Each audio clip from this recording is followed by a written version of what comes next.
Ladies and gentlemen, welcome to a new episode of the Friday Salon. It's been a long time. A long-awaited episode today. We've had a big clash, cleavage, debate, political and philosophical, between the couches and The armchair. the I armchairs. guess. Yeah. Exactly. So please, leave in the comments, of course, after subscribing and liking, without even looking at the video at first. Tell us, do you prefer the chairs, les fauteuils, or do you prefer the couch? Voilà, we'd love to know.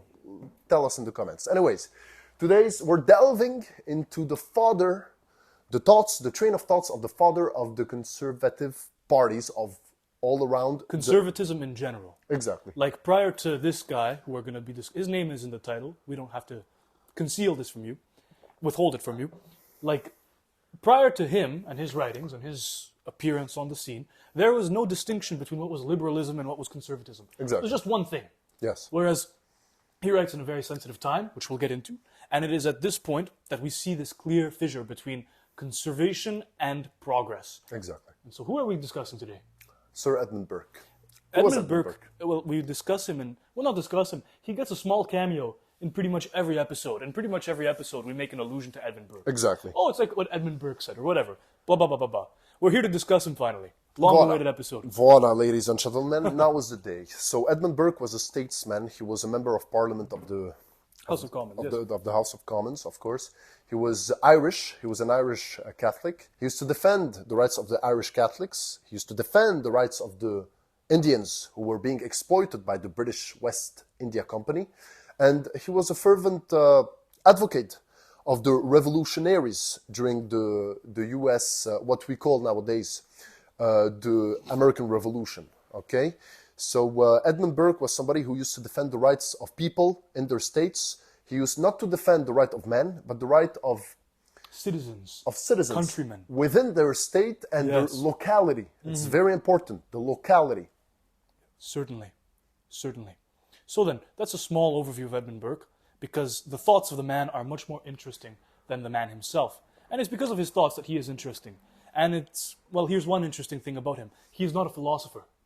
He is not a philosopher, even though he is grouped in within political philosophy. He's not a political philosopher. He's not Kant. He's not whoever else, Rousseau, I could for say example. he's a statesman, right? He's a statesman. He is a practitioner. You know, if Kant is a political scientist in the fundamental sense, then Burke, who is kind of critiquing the Enlightenment, and that's an interesting thing, he is grouped in with the anti-Enlightenment, but he himself is an Enlightenment man himself. He believes to a certain extent in reform and liberalization. If Kant is a political scientist, Burke is a political engineer. Okay. Right? Whereas Kant might be obsessed with a categorical imperative or something like that. Burke says a theory is only good, not if the arguments are good, but the theory is good if the theory works. Okay. Right? So today we're going to delve into one of his writings. So Burke's works is about discourses, okay? He never actually wrote like Philosophy. or a book, right? It's all about his discourses.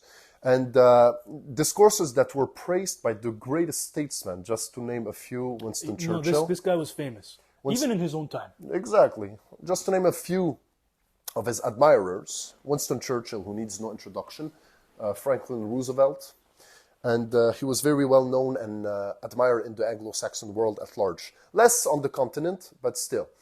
And therefore, today we're going to discuss the French revolutions, reflections on the French revolutions, okay? Yes. Where Edmund Burke discusses on the French Revolution and its consequences on the world, okay? Yes. And why did he write that? Well, he was the well-known man of his time. He was the big Whig. Like, literally, he was a member of the Whig Party. So he wasn't even a conservative. He wasn't even a Tory, right? He was a Whig. He was a liberal. He was a reformer. But nevertheless, as France was in the midst of the terror, or I think he wrote it slightly before the terror. He predicted that the terror would happen. He predicted also the rise of Napoleon. Again, he's based on historical experience. So he's able to look at things and go, yeah, this is where it's going. And so there was a French aristocrat, or the son of a French aristocrat, that inquired, "Oh, dear Sir Burke, Lord Burke, I would be curious as to knowing your interpretations and thoughts on the revolution we are having in France." And to that letter, Burke responded with a magnum opus. Imagine, like, you sent me a message, Nikita, what do you think about this? And I respond with, like, As usual. It's As usual. I'm very Yes. suspect. Voila.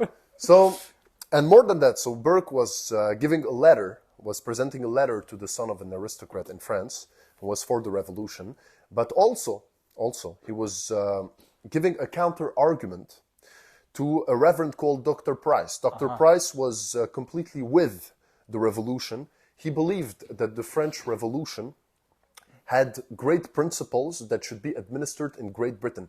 And that cleavage between Dr. Price and Edmund Burke Is the impetus of the piece. Exactly. Yeah. Why? Because Dr. Price believed that the revolution of 1688, The glorious revolution. the glorious revolution that brought up the Bill of Rights in Yes. 1689, right? Yes. Was something new. It was the enactment of new principles. Yes. Okay? The right for the governed to choose who's governing them. Not just that. The right of the governed to take down any bad ruler for misconduct. Correct? And therefore, Price believed that the king was here by the will of the people. And just like in a certain democratic sense, right? Yes. But for Burke, the revolution, the glorious revolution of 1688 and the Bill of Rights, Was not something new. no, it Not was novel. a reaffirmation. Exactly. It was a preservation. It was something that is inherent in the British political mind Yes. that had to be written down. Exactly. You see? Exactly. It's like, for example, you and I, when we come here, we have a beautiful song, Voyage, Voyage, we Yes, shake hands. yes. We don't need to write it down. Exactly. But imagine if we forgot to do that. Right? We'll need to write it down. Listen, Yes. next time, voila, as we do it as usual, we need to have that as a rule. Correct? And Burke says that's even part of the beauty of the English Constitution. It's not written down, and or it wasn't written down. Why is that relevant? Well, as Carl alluded to earlier, the British are very entrenched in their historical experience. The Glorious Revolution of 1688 wasn't something novel. It was a reaffirmation of the precepts, principles, and the art of governance which existed in common in the British mind, right? And so because of that common history, that shared historical experience of the British peoples, you get the Anglo-Saxon, what do they have there? Is it common law, right? Yeah, it's based on precedent. It's based on precedent, right? That's the legal and judicial. Yes, that's the Yes. legal and judicial consequence of a historical experience. Completely. Yes. Completely. So Burke, the big cleavage between Burke and Price is the interpretation of the Glorious Revolution. One of them believed that new principles emanated out of it. The other one believed that no, it was just a reaffirmation. Old principles we remembered. We can literally go back to that conception of the Garden of Eden, of the fall of man. Like the perfect political system is not in front of us. It is behind us. Yeah. And we just need to remember it. And it's even Guénon. René Guénon, right? We always Yeah. come back to Guénon. Yeah. Okay? Yesterday, Nikita met a magnificent lady, and he told me that their rendezvous was quite Guénonian, for example. We quite always come back and reiterate Guénon. So, why Guénon? Because Guénon, you should, of course, check our magnificent videos about René Guénon, discusses that in every tradition there is that sense of paradise lost, of lost paradise, Yeah, correct? yeah. And that is what Burke alludes to. Even when Burke, with Thomas Paine and Dr. Reverend Price, yeah. Price himself, right? The three of them were defending the revolutionaries, but In for America, yes. different reasons. Yes. Thomas Paine and Price defended the revolutionaries because they thought that those principles were great. Wow, nice principles. But for Burke, it was not just new principles. No. It was a reaffirmation. Of the old English principles. Burke supported the American revolutions because they were reaffirming and asserting their rights as Englishmen. What they already had. Exactly, what they already had Voila. against transgressions which were being made against them by the crown. Let's, again, very quickly to the 1688 revolution, because there's a valuable point there about Burke. The way that Burke describes it, he says it was a limited response to an immediate crisis. A limited response to an immediate crisis. Oh, the king is a tyrant, whatever the heck. So what did we do? Did we decapitate the king and reset the calendar and do what the French did? Great No. point. We put his brother in line. So the royal line is preserved because, let's make the distinction here. This is an important Burkean concept, the distinction between revolution and restoration. For him, revolution is coming back to the origin. As we said, 360 degrees. A revolution is only legitimate if it returns to its origin point. You should not veer too far from your point. So Burke does not like the idea of revolution. And here's his wisdom. Always be cautious of those revolutionaries. What he seeks instead for is reform. As I said, he is a political engineer. He is looking at the ship of the state and he is asking, okay, what works? Let's preserve that. And even at the end of the letter, Yes. on the reflections of the French Revolution, he says that the ship is drifting to a certain way and is losing its balance. Yeah. And he is placing himself on the other side just to keep its balance going. That's the end of the reflections on the French Revolution. And you said something quite interesting. I said it was a great point. It was a limited response. Limited response, exactly. Burke believed that there is a certain sense of adaptability Yeah. to limited problems. Yes. Meaning, what is the difference between Cromwell, because for Burke, the Bill of Rights is nothing more than something to just reconcile the division created Yeah. by the English Civil War. Yes. We've seen that in Hobbes, the Leviathan. Go check that it out. Check all of it. It's all great. Okay, it's all two great guys at the flower of their age. You'll love it. Anyways, so it's Hobbes, right? The Civil War basically divided the English people, and the Bill of Rights was supposed to bring an end to that division. It was a reconciliation. Exactly, reconciliation, because the French used to finance the Stuarts to bring James II on the throne, whatever. You can go check it out. And for Burke, the difference between Cromwell and Robespierre, for example, of the French Revolution or the Assembly, is that Cromwell was a limited measure. He was not somebody who wanted to kill the whole system.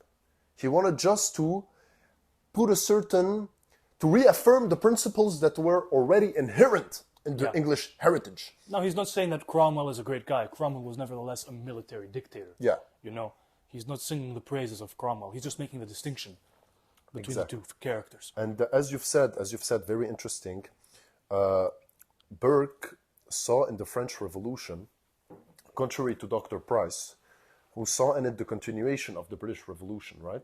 Of the British, we could say, a parliamentary system, correct? Okay. Like for Dr. Price, the parliamentary system In the UK. was an unfinished French Revolution, Yes. correct? Yes. But for Burke, it was not the case. Yes. It was the French Revolution that should become like the British system, to have a constitutional monarchy. Yes, that was Burke's aspiration. Voila. Yes. Okay. But why? Because Price didn't see that the rights of men, right? Yes. Go on. Very important Yes. point. The rights of men, and he calls it, the French decided to have a schism with the whole world. They said, okay, now our new political order is not based on just an order, but on principles. And those principles are universal. So everybody has to agree with us, whether you like it or not. You have to agree with Burke and with us, okay?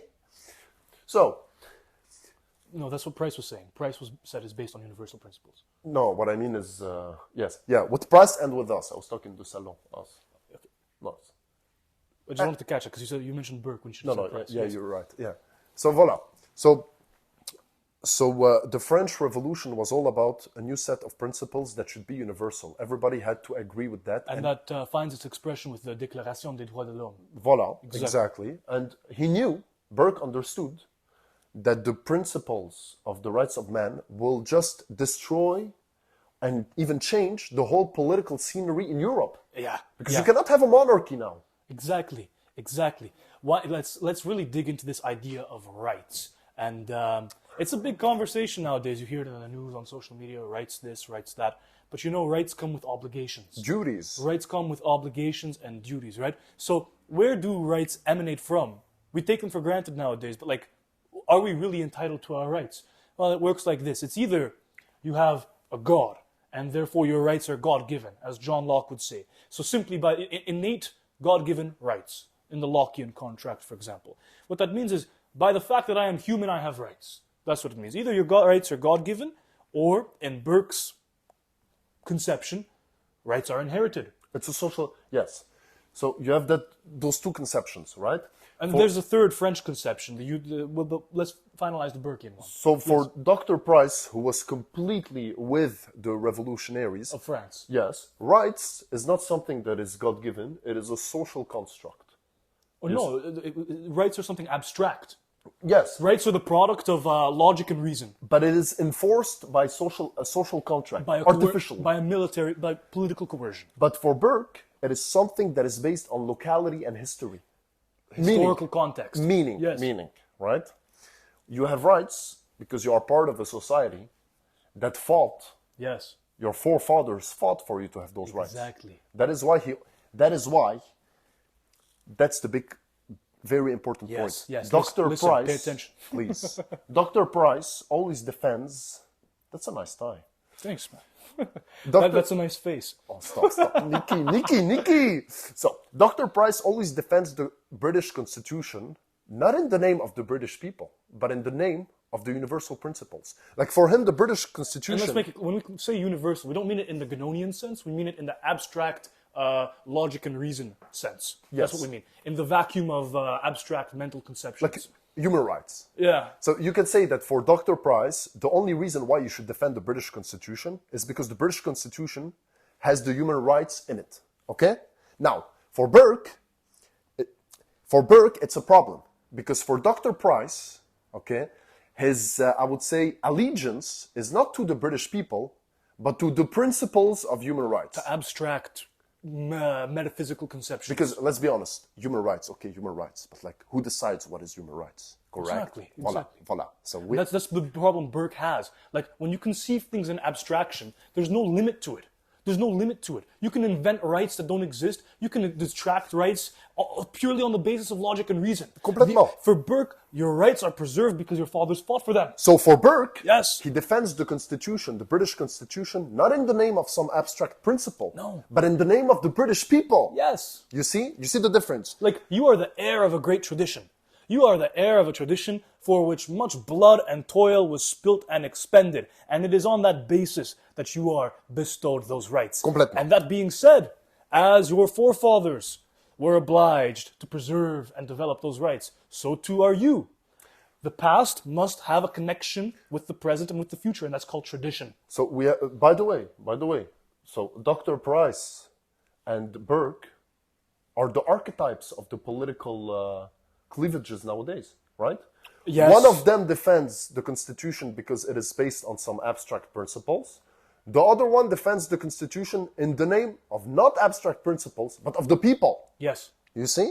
That's the cleavage between conservatives And liberals. Literally. Very interesting. Now, And this is the first time these cleavages ever occurred. exactly. Like, because Enlightenment, French Revolution, yada yada. We'll get into it in a second. So one of them had a certain allegiance to something universal that is supranational, that is above the nation. Cosmopolitan. And for Price, what did Price say? What is patriotism? Patriotism is cosmopolitanism, Voila. which is a paradox. Very interesting. Like cosmopolitan means cosmos, polis. Your polis, your political community, is the cosmos, which means anywhere. That's like, okay, so patriotism, your patrie, is the cosmos. Like, it's a paradox. Exactly. It's a paradox. It doesn't make sense. Completely. And therefore, Burke believed that the revolution in France was something that will chambouler, Overturn, disrupt. disrupt the whole political order of Europe. Why? And plus, it will bring dictatorship because, as you said, Yep. he predicted Napoleon. Why? Yes. Because the army, in essence, because let's be honest, laws, institutions, Yeah. order is only preserved through force. Correct? We discussed that in Machiavelli. Check that out. Merci beaucoup. Again. Oh my God. Like- A well of knowledge. Anyways. So, the army will only listen, not to an assembly of babbling sophisters. No. The army will listen to the art of command. Yes. The man who is able to command, and those are the words of Burke, and to be able to shape the compromises of soldiery. The compromises of soldiery, and who embodies the art of command will be the one who will not only command your army, but your whole institutions and republic. And by that, before his time, he predicted the rise of Napoleon. Thank you very much. He because he has that backing. He also has historical experience. Here goes the political engineer again. And in fact, I would say Burke is the real political scientist, if anything, because I want to make the distinction. We can discuss it later. The distinction between I see Burke simply as being the heir of chivalry. Let's not of yes that. But tu maintiendras. Tu maintiendras. Tu maintiendras. Tu maintiendras. Thou shalt maintain. Exactly. So what is the motto of chivalry? It's thou shalt maintain. Thou shalt maintain institutions, family, country, law, order, harmony, the Garden of Eden. Return to the lost paradise. Nice. But anyway, I see Burke as being, yes, the heir of chivalry, and we'll get to that, especially because Burke also wrote a lot on aesthetics. He has that philosophical inquiry on the sublime and beautiful. The sublime and the beautiful, which, this episode is going to be 2 hours long. No, wait, because he makes a difference between what is beautiful and what is sublime. Yes. You see? For example. Let's do it. Let's go. You're beautiful and sublime. Fuck. Like, so... so people cannot see the difference, right? Exactly. Like it's just to be the same thing. They're synonyms. Voilà. But what is sublime, right? Something can be beautiful, but can be ugly inside, right? Mm-hmm. But the sublime is by essence, not just aesthetic, but it's harmonious. And even intimidating. Exactly. You know what that means? So it's Guinonian, is what it is. Again? It's Guinonian again. Again? Yeah. So look. Consider this. Come on. Humanism, right? Man wants to subject nature. Man wants to dominate nature and hold nature by the reins. Through what? Through science and rationale. And nature. Subdue nature through what? Through reason and logic and culture. Thank you. Subdue nature through what? Culture. Thank you. Fuck. Man is what? Man is a wolf to man? Yes, but what else? What is woman? Nature. What is man? Culture. Okay. So, magnificent. Man wants to subdue nature. Man is narcissistic, whatever the heck. That's bad. That's very, very, very, very bad for Burke. Because it results in the abstraction that results in terror and results in Napoleon and results in the streets of Paris flooding with blood. That's why humanism is bad. It's good to be humiliated. But why is it bad? Because most people won't understand. Like, they would be like, right? They would be like, what do you mean human rights are bad? No, that's not what we're saying. No. What we're saying is having an assembly, right? Of litigious men. Of sophisters. Mm-hmm. What do we mean by sophisters? People who sell you nice words. Exactly. Okay? Those sophisters who don't even know what they're talking about. What I call them, and you can, again, we don't name names and discuss modern politics, but litigious men. The spokespeople of the whatever the heck. So, you know... Superficial. It's like a mathematician who shows you a complex formula. But doesn't know the proof. And tells you that he's smart because he's the only one who understands his own formula. Yeah. He cannot be smart if nobody understands it, correct? Yeah. It's like the doctors in the plays of Molière. Ils vont vous parler en latin so that you... I forget the rest of it. They'll speak to you in Latin so that you don't understand them. Exactly. It's that. It's like those financial apex predators who use babble and vocabulary just to sell you some stuff, right? It's all about the vocabulary, the words they use just to empty you of your will to understand, correct? It's a fugazi. It's a smoke screen. Voilà. Let's return to the sublime very quickly. So, no, but just that. Yeah. So Burke talks about human rights as being something abstract. Why? Because it's so open to interpretation by an assembly, and plus by an assembly. So you have a group of people who are saying, in the name of human rights... Which means in the name of our abstract personal conceptions. Exactly. Personal conceptions. Exactly. And it's a bunch of sophisters who will just decide to babble. It's like an assembly of a small third world country village who decide to shape the political structure of... Voila. Let's go. We'll discuss... Burke is kind of anti-democratic too, but we'll discuss that later. He calls the French parliament seasonal flowers. They're seasonal flowers. And what that means is they go out of season. Their roots are shallow and their appearance is vain. But when the weather comes and it gets cold, they'll vanish. They won't be there. And when the next springtime comes around, you'll have new seasonal flowers. Because you see, let's be completely honest. Like, he talked about the death of chivalry. Yes. And there's a passage... The death of honor. I need to read that passage. Okay. I need to read that passage because... Okay. So I've taken a picture of that passage, of course, and many others, but that one is... Burke is insane, by the way. Burke is an ocean. Oh, completely. It is one of my favorite passages of the whole work of Burke. Yeah. It is now 16 or 17 years since I saw the Queen of France at Versailles. So Burke visited the Queen of France, right? He was just that guy. Exactly, yes. Louis the 16th court, okay? It is now 16 or 17 years since I saw the Queen of France at Versailles, and surely never lighted on this orb, which she hardly seemed to touch, a more delightful vision. Little did I dream that I should have lived to see such disasters fallen upon her in a nation of gallant men, in a nation of men of honor and of cavaliers. I thought 10,000 swords must have leaped from their scabbards to avenge even a look that threatened her with insult. But the age of chivalry is gone. That of sophisters, economists, and calculators has succeeded, and the glory of Europe is extinguished forever. Not forever, Mr. Burke. We are here. Is back. The salon is here. Chivalry is Tu so back. maintiendras. Chivalry is so back. Tu maintiendras. Tu maintiendras. Tu maintiendras. In English. Tu maintiendras. Thou shalt preserve. Why not? Salon. So, Sophisters, financiers, economists, It's a calculators. very interesting point, right? Yeah. Because let's be honest, back in the days, Colbert, who was the Jean-Baptiste Colbert. Jean-Baptiste Yes. Colbert, who was the prime minister of Louis XIV, used to kneel in front of the king. Who was the king? He was the priest and the warrior. The messenger of God. Exactly. The messenger of God. Well, the Christ king, right? Yes. The image of the Christ king, who was a priest. We talked about that in Fustel de Coulanges. Yes, Again. watch that. Oh my God. Oh Go my watch God. Fustel de Coulanges. It's like- Watch everything. So in Fustel de Coulanges, you understand what's the role of a king, right? He's a priest, the eldest of the eldest, and he's a warrior. So the economist, right, the sophister, the man who always talks, okay, used to kneel in front of the priest warrior, okay? But nowadays, the economist is in charge, okay? Yeah. And the economist, The calculator. the The calculator, spreadsheet is in charge. nice. What a disaster. Nice. You know, born to conquer the world.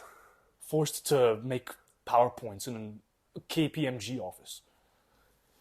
Chivalry is so dead, but not for long. We are 'cause so back. We're so back. We are so back. Chivalry is so back. Voila. Thank you.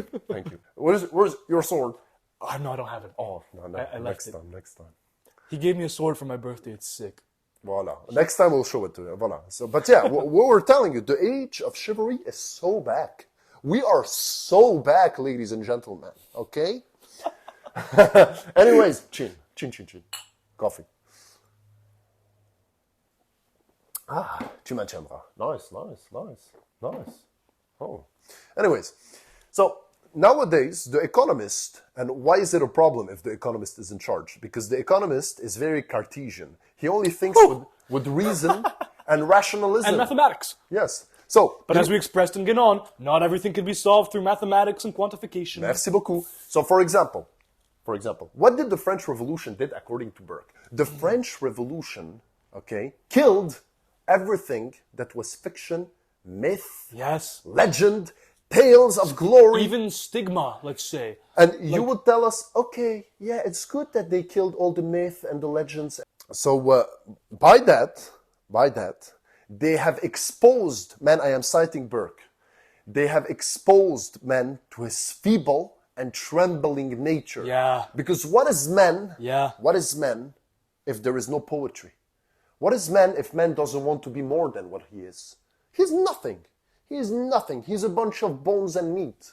Okay? He has no distinction from the rest of the animals. Exactly, completely. But man has the word, and the word creates myth, legends, inner kingdoms.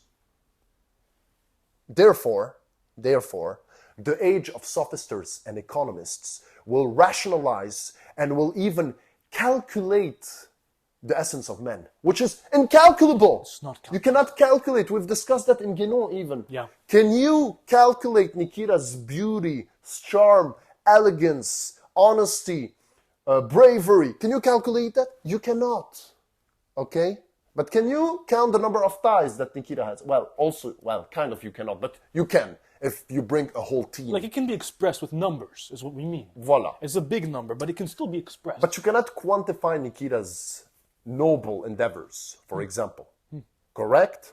Voila, that's what we mean. And therefore, we were supposed to be talking about the sublime. oh, Carl, where's King George? We're supposed to be talking about the sublime. We walked in and the fireplace was not set up properly. King George V right there, who is the one that instituted the name change from Saxe-Coburg-Gotha to Windsor, for example. I noticed he wasn't there, and I said, Carl, where's King... Carl, where's King George? Where's King George? Oh, Carl, by the way, let us discuss the sublime.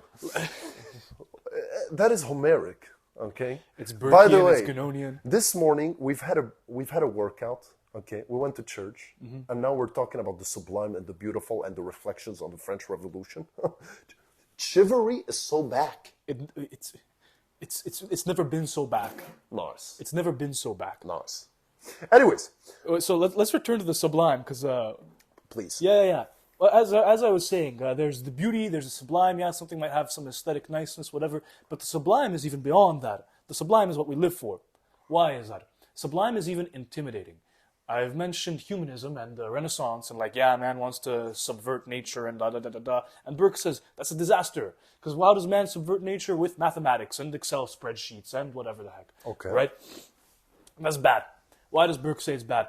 Well, it goes like this. By minimizing one aspect of yourself, you're able to aggrandize another aspect of yourself, or even the rest of yourself. Man develops an ego. Man becomes narcissistic because he looks at the vastness of nature and says, yeah, a coal mine over there, a hydro dam over there, a Walmart over there, a highway over there. Nice. How narcissistic is that? Wrong, man. You should look at nature. It's like at the end of The Great Gatsby. Nick Carraway says when describing... Of course, you should check our video. Check on the that out Gatsby. as well. Again? We're just... Yeah. Please. It's like at the end of The Great Gatsby, Nick Carraway imagines what the first Dutch explorers must have felt when looking upon that continent. And he says, for the last time in history, man gazes upon something commensurate with his capacity for wonder. Commensurate meaning proportional to. Man's mind is infinite. Man's mind is vast. Man's mind cannot be expressed in some abstract Cartesian array of logic and a proof. It cannot be expressed in some Newtonian quo erat demonstratum. It cannot be expressed in an Excel spreadsheet. It's infinite. The soul is infinite. The beauty of nature is vast and infinite. And man has forgotten that. Because by looking into nature, man sees himself. He sees the reflection of his own soul. He trembles at the beauty and the sight of the mountains. I remember when I went back to Albania a couple summers ago, and I looked upon those mountains outside of the window, I felt so minimized, and I felt so small. And in that moment, I experienced the sublime. Why? Again, by minimizing yourself, you aggrandize other portions. By defeating your ego, and by defeating that narcissistic, perverted quality of yourself. Egocentric. Exactly. You aggrandize your honor. You aggrandize your connection with nature and beauty. And so humility is good. Humility is good. By minimizing your ego, you aggrandize your soul. By looking upon the mountains, I felt inward beauty, right? Rather than vain outward beauty. Because I looked upon it and I realized nothing I will ever produce in my life will outmatch that. It's impossible to subvert and outdo the creation of nature and the creation of God. Thus spoke Zarathustra. Exactly. Nice. Right? And this translates itself even into politics. Because if man places himself at the peak of the value structure, then he has no point onto which he can elevate himself. Exactly. If he's at the top of the mountain, then there's nothing left. Right? If he is at the base of it, he can climb it, he can ascend it, he can overcome it. Only ever aspiring to reach its peak. What did Albert Camus say? The struggle towards the heights is enough to... What is it? The struggle towards the heights is enough to... No, it's a specific saying. It's admirable enough, or something like that. It's the struggle towards the heights which makes us human. And there is always a new mountain to climb when you have a sense of the sublime, something superior. And that gives rise to honor. Because, and this is one of the defects of liberalism, which is, I'm an individual, I must pursue my individual needs, money, materialism, woohoo. I have no connection to my community. What a disaster. And to eternity. And to eternity. To eternity. What a disaster. We know it's a disaster because we just look around you. I mean, excuse me, but like, look at the statistics and stuff, right? You're excused. Thank you. Right? We know this has been, or at least it could have been better. I don't like to deal with counterfactuals, but whatever.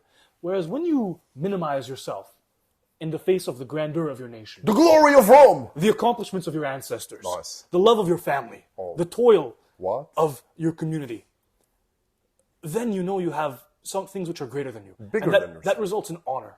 That results in honor. When you minimize yourself. Honor is the sensation of recognizing your inferiority. And so it is good to be humiliated. It is good to minimize your ego so that it may aggrandize your soul. Nice. And this is relevant with regards to beauty. This is relevant with regards to politics. Nice. Nice. That's the sublime. Nice.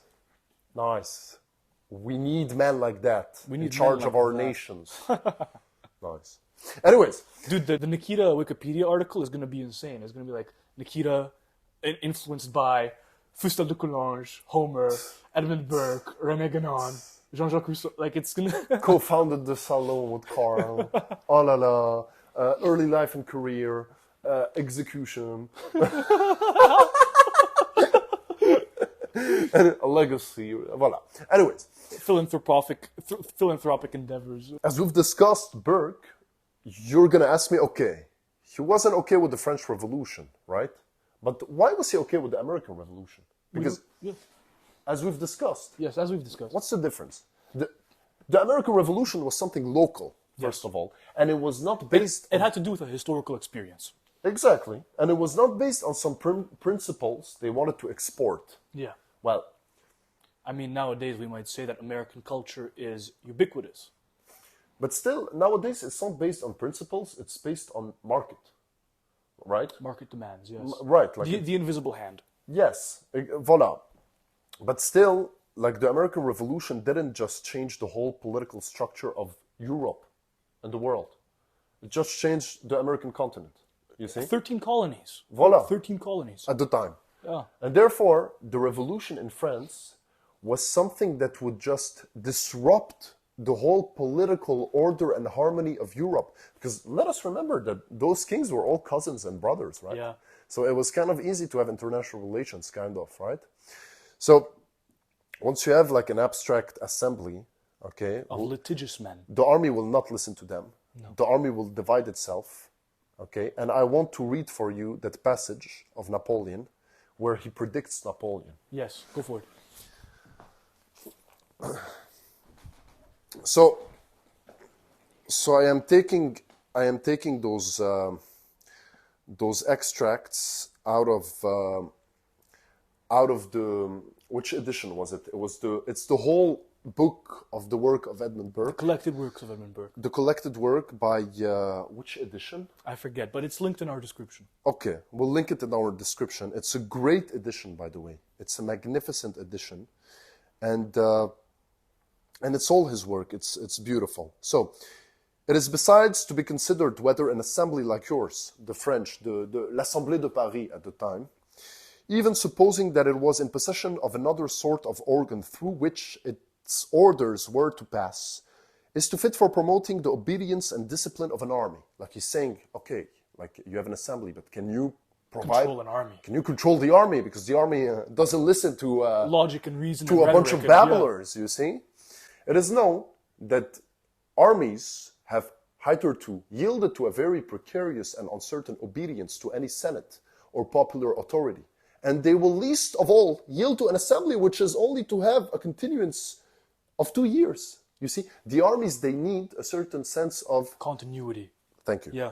Thank you. Again, it's the seasonal flowers. That is why, let us remember, who's the commander-in-chief of... The Commonwealth. Voilà, who? King Charles. Voilà, voilà. Nice. The officers must totally lose the characteristic disposition of military men if they see with perfect submission and due admiration the dominion of pleaders, especially when they find that they have a new court to pay to an endless succession of those pleaders whose military policy and the genius of whose command, if they should have any, must be as uncertain as their duration as transient. Meaning, the officers, instead of being just officers giving orders, will start being courtmen. Yeah. They will start courting the babblers. Hey, can I have a certain advancement, please? Yeah. Okay, you cannot have officers like that. Voila. Anyways, in the weakness of one kind of authority and in the fluctuation of all, meaning you will have groups in the assembly, so will fight each other, right? Yeah. You'll have divisions. The officers of an army will remain for some time mutinous and full of faction until some popular general who understands the art of conciliating the soldiery and who possesses the true spirit of command shall draw the eyes of all men upon himself, Armies will obey him on his personal account. There is no other way of securing military obedience in this state of things. But the moment in which that event shall happen, the person who really commands the army is your master. The master that is little of your king, the master of your assembly, the master of your whole republic. Burke, incredible passage. Nobody knew who Napoleon was at the time. No, Napoleon was he was a student at the time. He was a student. Napoleon was a scrawny little. He was bullied in the courtyard of the military. Thank you. It's part of his biography. Like, he was bullied. He was picked on. He was the outsider. Like, when Burke was writing this passage saying Napoleon is gonna mess up Europe, Napoleon didn't even speak French. Napoleon didn't even speak French. Voilà. Napoleon was getting picked on in the military Because college. he was Corsican and he had an accent, right? Like, look at the vision and the foresight. So you see how important history is? And history is not just a story, right? You understand the economics, you understand statecraft. By the way, Churchill used to say, you want to understand statecraft? Study history. History unveils the principles and the secrets of statecraft. That is why history is super important, okay? And philosophy is just the principles that are deciphered from history, out of history. Yeah. And therefore, it's incredible how he predicted the rise of Napoleon, who basically completely destroyed that republic and that system. Some people might say that, okay, he was the sword of liberalism, of the Enlightenment. But yes, but they forget, we must make an episode on Napoleon, by the way. Yeah, I think it's worth it. I think it's worth it. Well, that would be a series even. But anyways, so Napoleon, yes, he had to go with the flow, right? He could not just come back to any system. Well, okay, he became emperor. Yes. So yeah, he kind of did crown himself somehow. He did emulate monarchy. But still, the Pope was here. So very Hobbesian. Very Hobbesian. In what sense? So he... In the sense that he made himself the sovereign. Yes. Yeah. Like he agreed that the Pope must be present, right? Yes. You need to have a sense of the sacred. But he didn't want to have his power emanating from the sacred. Yeah. He wanted his power to come from the social contract. You see? Yes. And therefore, Napoleon crowned himself, but still, he exported the principles of the French Revolution. And that is how, by the way, in most countries you have the human rights. Yeah. That's Napoleon. That's a French product. The civil code, Napoleon. In most countries nowadays, in Europe and even high schools is a Napoleonic thing. Le lycée. Every military advancement after that era is influenced by Napoleon. Not even. That era was called the Napoleonic era. Like, imagine having a whole era named after you. Yeah, like he was, like, imagine, like the Nikita era. The Carlian era. Voila, exactly. You see, like he was so good at this craft that the whole era was like, how are we going to call that era when he lived? Well, let's call it after him. After him, yes, he deserves it. You see, you understand? Therefore, the assembly cannot control the army, okay? Anyways. Forget it. Anyways. You said something interesting there about a popular general and this assembly of men. And like I mentioned, I made a brief mention earlier, Burke is kind of anti-democratic. He's very suspicious of democracy. Why is that? It's not because he thinks democracy is bad. Burke does not have opinions. Let's make that clear. Burke does not have opinions. Ideologies, you mean? No, Burke is a messenger of history. Burke is the messenger of dead men. That's what Edmund Burke is. Yes. What did Auguste Comte say? Les morts gouvernent les vivants. The dead govern the living. Govern the living. Right. And it's another point we were talking about history. You cannot outrun history. The wheel of history is, you cannot escape it. It's omnipresent. Exactly. It's omnipresent. Like, you know, what Burke tries to do, and that's literally what we try to do, is not invent some conception or some ideology. We're too humble for that. We know some people nowadays... Because we know we are in touch with the sublime. We've encountered the sublime. And because of that humility, we are able to aggrandize ourselves in other ways. But not just that, like we're, honestly, we're humble enough not to think that we can invent some political theory, right? What we try to do is delve into the past and try to decipher some principles, you see? And that is what Burke tried to do. What did Burke say? He said a philosopher must express to people articulately the things they know instinctually. Exactly. So therefore, I love that. Yeah. Beautiful. That's what Guénon, by the way, said in his new book, Orient. Not new, the new book I've read of Guénon, Orient et Occident. We'll have to make a video on that. I'd love that. Okay, you'll love that. Yeah, okay. And he discusses that, you know the truth, you don't have to defend it, right? No, it defends itself. No, not even. Because when you say it to people, people will just feel like, That's right. Because, you know, people don't have to invent the truth. They have to remember the truth. Yep. Because you know what all great religions have in common? That sense of we've fallen from perfection. We were in a perfect state. Yes. And Whether we it's have- the Garden of Eden or whatever. Yeah. So all those religions, Have that story. every big religion has that conception that we were in a state of harmony, okay? And we have fallen from it. And what we need to do is try to remember it. We need to remember it is in us. What did Jesus Christ say? The kingdom of heaven is within you. You read my mind sometimes. The kingdom of heaven is within us. If you read my mind, it's because you wrote it. Nikki! Oh, my coffee is empty, damn. But Your cup is empty. Of coffee. thank you. Salon. Salon. Did you finish your point there? I want to go back to democracy and stuff. Yes, go. Yes, so you were mentioning earlier, like a popular general will come and whatever. And again, I gave my little rhetoric there. Let's cut to the chase. Burke references history. He's anti-democratic. Why is he anti-democratic? Because he says, well, we have a historical experience with democracy. We know how that went. Thucydides wrote it all down. Again, I would say check out our video on Thucydides, but Coming. Coming. Like, it's another one of those guys that we mention him in every episode. So maybe we have to do that. He's one of us. I feel like you might have been descended from him or something. Stop. Or no, like he wrote about you. Carl was there at the Battle of Thermopylae. Tell them how we met. Tell them. So there was this beach in a city called Troy, Voilà. or near Troy, and this guy Odysseus was like, He was like, hey guys, I built a horse. he's like, man, we're never gonna breach the walls of Troy. We got all these rotting ships here. We might as well just use the wood to construct a horse, and like we'll do asymmetric warfare. And then he was like, yeah, who wants to hop into the horse? And I was And like, he's like, nice. trust me, guys. He's like, trust me, guys. The Trojans are gonna accept it. And then when they do, in the middle of the night, we break out, open the gates. And we were like, what's your plan? And he was like, trust me, bro. And like, we're like, "Trust me." Okay. I came in and I see a guy sitting there and reciting some poetry. And I was like, who's that guy? And I see Nikita. He's there. He's like, hey, nice to meet you. I'm like, nice. We're breaching in. We're going in.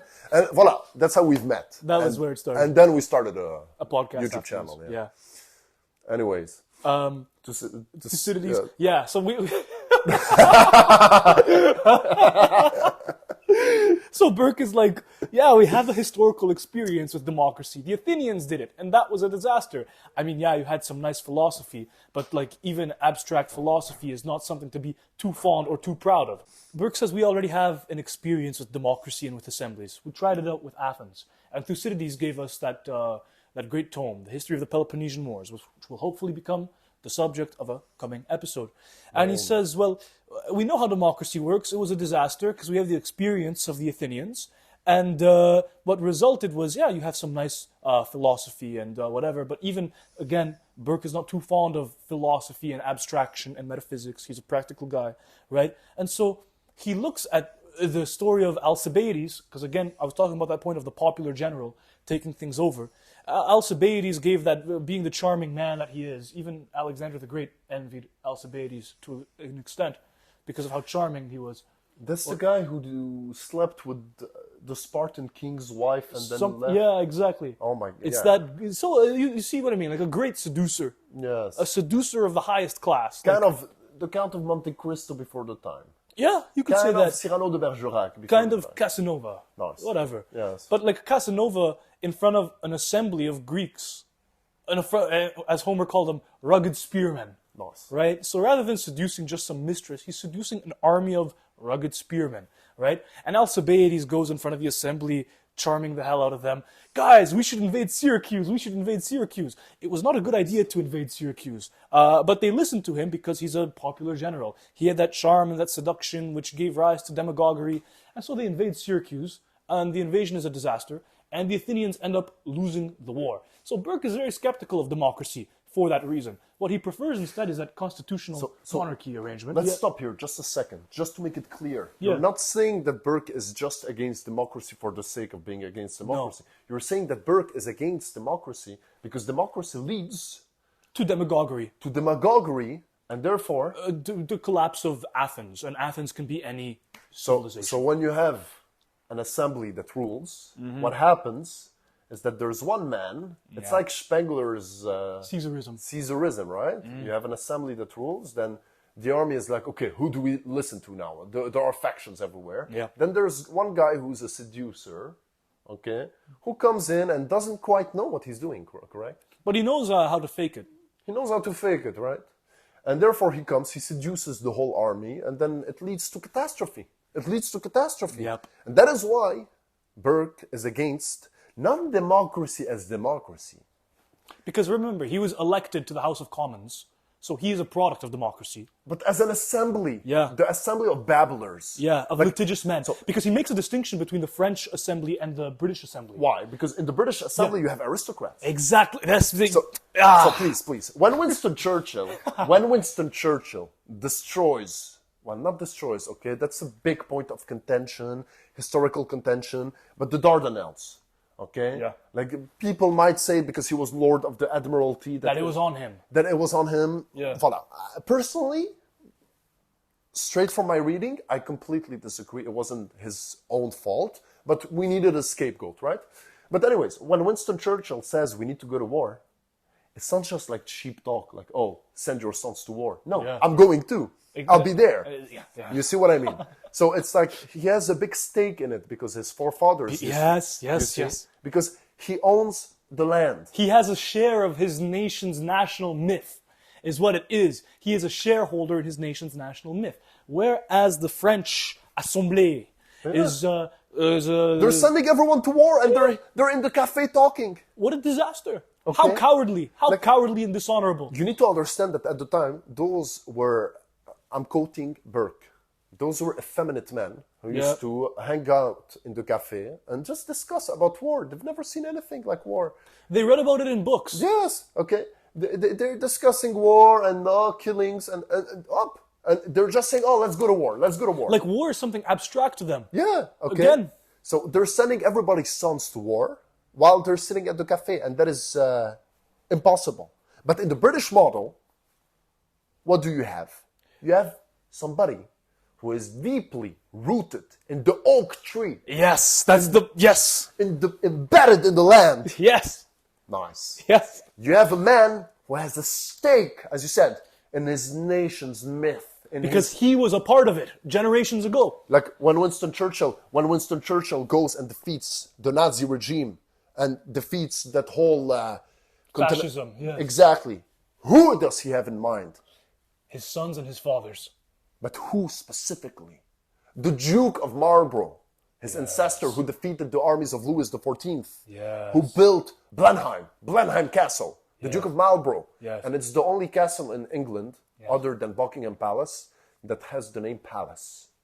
And it's not royal. And by the way, Winston Churchill, peace be upon him, of course. Winston Churchill was the only prime minister who had a royal funeral. Wow. Yes. I didn't know that. Yes. Because so he was emulating. Please tell me, who was Alexander? No, wait. Let's get to that. You know, we always love to do that. Who was Achilles emulating? He would have been emulating Hercules. Okay. Yes. Now, who was emulating Achilles? Alexander. Nice. Who emulated afterwards Alexander? Caesar. Who then emulated Caesar? Napoleon. Before that? Charlemagne. Charlemagne. Yes. Charlemagne. Yes. Okay. And afterwards? Then Napoleon. Voila, right? Yes. So it's all emulations, right? Yeah. You have certain archetypes, yes, right, that people emulate, correct? Well, Winston Churchill was emulating his ancestor. Duke of Marlborough. You see, he grew up in Blenheim Palace. He had like big paintings, human-sized paintings of his ancestor. Saving Great Britain, okay? So he was doing, it's a family business to save the world, okay? It's a family business. That's what it means to be an aristocrat. Like that word is misconceived nowadays. Yes. Okay. You know? It's not a man who has privilege. He doesn't care about his privilege. No, because again, privileges come with obligations. Exactly. Privileges come with privileges are earned. Completely. There was there's a beautiful saying. It was Lloyd George, the Prime Minister at the time. Of course, and the Welsh Prime Minister. Yes. Lloyd George had the accusation of appointing too many people to the House of Commons because they were millionaires, right? Or to the House of Lords because they were millionaires. And he says... one of them. Yeah. One of them asks, Yeah, how did you get there? Yeah. So Lloyd George, so the guy that makes the complaint, he's like, you're appointing too many people to the House of Lords simply because they are millionaires on the basis of quantity. And Lloyd George asks, and you, how did your ancestor win his place in this house? He said, with the battle axe, sir. With the battle axe. Yes, nice. Privileges are earned. Privileges are earned. Okay, listen, it's a big problem because like our minds have become one. It's inseparable. Okay, yes. So you said the oak trees, and that's all it comes down to. The French Parliament are litigious men, are seasonal flowers. When it rains, they disappear. It pours. When it rains, it pours. And all the seeds get washed away. They're not there. Yes. So what is it about a flower? Flowers are vain and pretty. Yeah. And then flowers are also shallow in their roots. This is going on his story. Flowers have shallow roots, right? Oak trees, on the other hand, deep roots. Deep roots, and they take centuries to grow. And what happens with deep roots? Why do we have deep roots? To elevate our branches to the heavens. Exactly. Because when your roots are in this... Because what does the oak tree do? It grows tall. It has its roots deep in the soil. So it has an interest in the soil. Because if the soil is rich, the tree goes tall, right? So the tree has to support the soil. How does it do that? By creating a microbiome, or I'm not a biologist or whatever the hell, but by inviting wildlife to go around it, by shedding its leaves and fertilizing the soil around it, by providing shade for the animals and the rest of the fauna and the flora beneath it. That is the oak tree. That is the oak tree. Nice. And that should be the aristocrat who has a stake in his land. For the oak tree to grow tall, its roots must grow deep, its soil must be rich, and that is the aristocrat. That is the aristocrat. That word has been misconceived nowadays to pertain to something privileged and conceited and pretentious and whatever. But remember, how did your ancestor win his place in this assembly? With the battle axe, sire. With the battle axe. And so Burke advocates for aristocracy in governance. Why? Because they represent the very best talents available in the nation. They represent a share of ownership in the land, of the soil, of the country, of the gentry, of the national myth. That's beautiful. That's beautiful. This is, oh jeez. I'm a big fan of you. I'm a big fan. Dude, my head is hurting. Like, this is what these are thoughts that I wake up and I think about this, but like this, I never express it, you know? And for the anecdote, sometimes I look at Nikita. I look at him. He's sitting on a table and he's watching the ceiling, just like that. And I'm like, whoa! And he's like, oh. And I'm like, hi! We have stuff to do, videos to edit. And he's like, oh, excuse me, man. I was just remembering the Borjak Symphony was playing in my head while I was remembering the Battle of Thermopylae and the meaning of the word aristocracy on the British model and the Athenian model. And I was like, oh, I see. Wow, Nikita, we have work to do. I was like, yeah, right away, full speed ahead. You see? So Nikita is somebody who's daydreaming all the time, okay?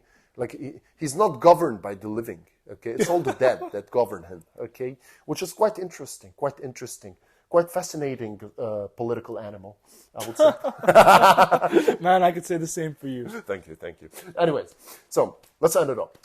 Yes, with one final point. Please go ahead. Which is Burke, who is again our political engineer here, is the heir of the empiricist tradition of the British Isles. So, nice, I like that. In contrast with the rationalist tradition of the continent. Of course. So we have Descartes and we have Hume.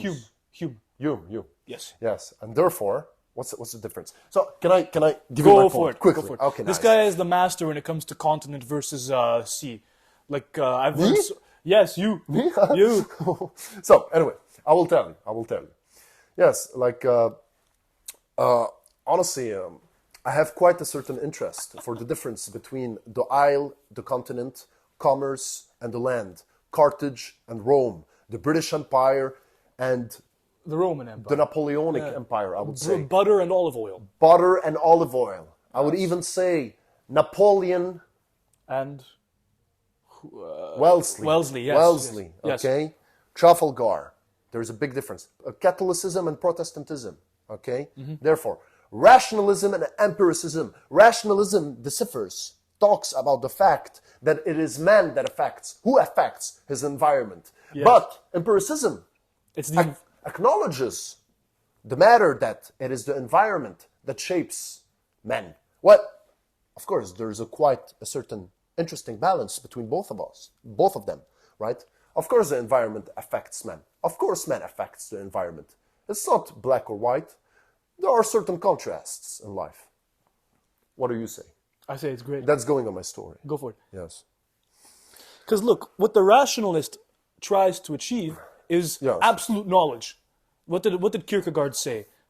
Faith is the radical pursuit of one idea, and that's Kant. That's the categorical imperative of Kant. It's just like, yeah, we gotta pursue this chain of logic and reasoning until its end, or until it reaches infinite regress, and like, yeah, you're screwed. Yes. But the empiricist says, no, we don't actually need absolute knowledge. Like, it's good enough, is what the empiricist says. The empiricist is concerned with comfort, right? Like, for example, here's the empiricist. Just because... You know what you remind me of? I'm sorry to cut you, but you remind me of that episode when Winston Churchill, okay, it's a very interesting episode. So one day, he was sitting with his wife Clementine and his summer residence in the Kent. And he used to call it my England because he had a beautiful view of the whole Kent. Now, anyways, he sat on the table. Clementine was telling him, listen, Winston, you need to, we're going broke. We have so many servants. You smoke 15 cigars a day. Try to bring it down to like 6 cigars. He said he could do it to 9. But once he wanted to have his tea and there was no Dundee cake. And he started screaming, where's my Dundee cake? So that small detail gives us a certain perception of the empiricist's mind. No Dundee cake, that's a big problem. What do you say? Yeah, post it. Okay, yes. So the empiricist is concerned with comfort. And this brings us back to Burke's perception. Like, Burke is talking about myth, history, what is it? What else? Stories. You read a beautiful passage earlier about, like, the man's trembling and feeble nature. Yes. And how he needs those... Man needs poetry. Exactly. Yes. As a blanket to cover him. Because without those comforts, you are exposed to the cold and hostile nature of the world. It's the state of nature. It's literally the state of nature. Because what does myth do? What does religion or legai do? It composes a social contract, right? So this myth, this story, this national receipt is the blanket which conceals you from your trembling and feeble nature and protects you from that hostile and unforgiving world, which is the state of nature. Like, there's that commentator online who is famous. I don't want to name him and give him too much credence here, but he says, well, facts don't care about your feelings. No, Burke would say the contrary. Feelings don't care about your facts. No. Empiricism doesn't care about your rationalism. Myth doesn't care about your state of nature, right? We need that common store of logic, not of logic, we need that common store of shared values. For example, because that's what makes the nation work. That's what makes people cooperate with each other. Like, I just want to finish this very quickly. The inner kingdom. It's the inner kingdom. Like, let's say you're out going somewhere and you're opening a door. What do? You hold the door for the person behind you. Even if they're a bit far away, you still might open. You don't go, and why do you do it? Out of courtesy. Just because it's common sense to. It's common decency to. You don't go there, open the door, and consider, well, how many seconds is there? What do I gain? What is the exertion of my muscle mass on the door? Will that affect my anabolic state? No, you don't think that. You don't think that because you're a member of a political community, because you have common sense and common decency, right? So you cannot apply reason and absolute truth and rationale to every facet of his daily life. You need the common sense. Gut feeling. Yeah. Voila. Yeah. You know, the most important thing in politics, right, is instinct. Yeah. Instinct. What is instinct other than instinct, I would say, is the truth that doesn't need to be said. The philosopher expresses articulately what the public knows instinctually, right? Nice. There goes our political engineer, Edmund Burke. Nice. I think we're done. That was a passionate episode, man. That was a beautiful episode. That was a really exhausting episode, man. Magnificent. Like, you know how chess players burn a lot of calories when they think? Nice. I burnt a lot of calories right there, man. Nice. That's not an excuse. We're going to the gym right now. Yes. Okay. Yes. Voila. So other than that, ladies and gentlemen, it's always a pleasure to talk and not to see you and not be interrupted by you.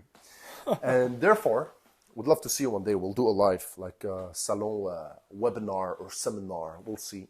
Live audience. Whatever. Other than that, I want all of you right now, because we're doing a lot of work. I'm telling you honestly, okay? We both of us have read 1,000 pages of the whole Burke collection. So we deserve, okay, that you go like, subscribe, okay, at least. And therefore, I would say, ladies and gentlemen, we are all part of that great adventure, which is sailing the seas of destiny. Upon the ship of the state.